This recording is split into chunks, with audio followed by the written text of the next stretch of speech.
jama'an Allah jama'an kwarai na mene na mene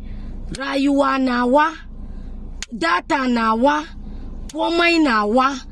wai yanzu kuma ya kai baka isa ka faɗi magana a ƙasan nan ba saboda kai menene ake cewa ayasa turanci ma tun mun fara magana ba ya kare kai bloody civilian ne idan kai magana ka ce ba za ka yi musu kaza ba sun kama sun saka gidan kaso ɗaya kenan sannan kuma ina so in tambayi wani abu don Allah don annabi idan a maganan da zan yanzu nan mun ji kuma magana nan da nake so in ba zan ba da shi da misali ne menene damuwan security na ƙasa da rayuwar mutum abin da mutum ya yi da bai yi daidai ba tsakanin shi da ubangijin shi ne na ɗaya kuma ya fita ya ce to ku yi hakuri bai isa ba mutanen boko haram na nan ba kama su ba masu fyaɗe an kama su ba yi komi da su ba wasu ma ba kama su ba masu kame ba kama su ba masu damfara ba kama su ba wanda ya nuna jiki a titi ya nuna jiki ne ya sa riga ta saka riga ya nuna a baya haba don Allah don annabi jama'a shugabanninmu ku dinga yi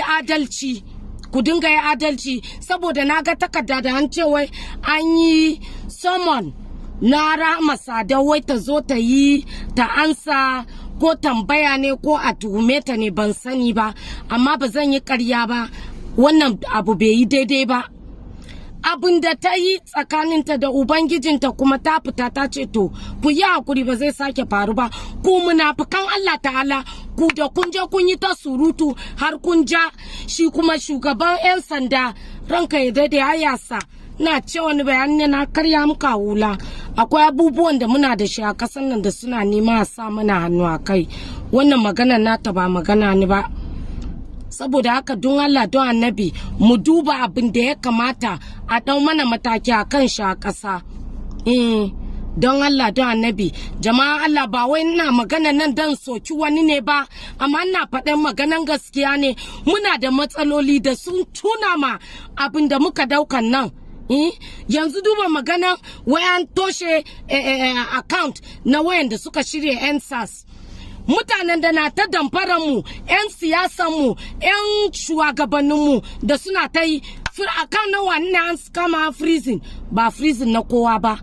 wayanda sun ce NSAS shine an kama nasa account an freezing saboda haka don Allah don annabi shugabannin Najeriya ni ina gaya muku maganan gaskiya abinda kuna yi ba shi akan hanya ba in za ku kama wasu yawa akwai 'ya'yan gwamnoni da 'ya'yan manya da suka saka riga fiye da wannan kuma ba wanda ya ce ban fem Inji da video ya ce fem ba fada ba sai ita da yake ba 'yar kowa ba maganan nan bai yi ba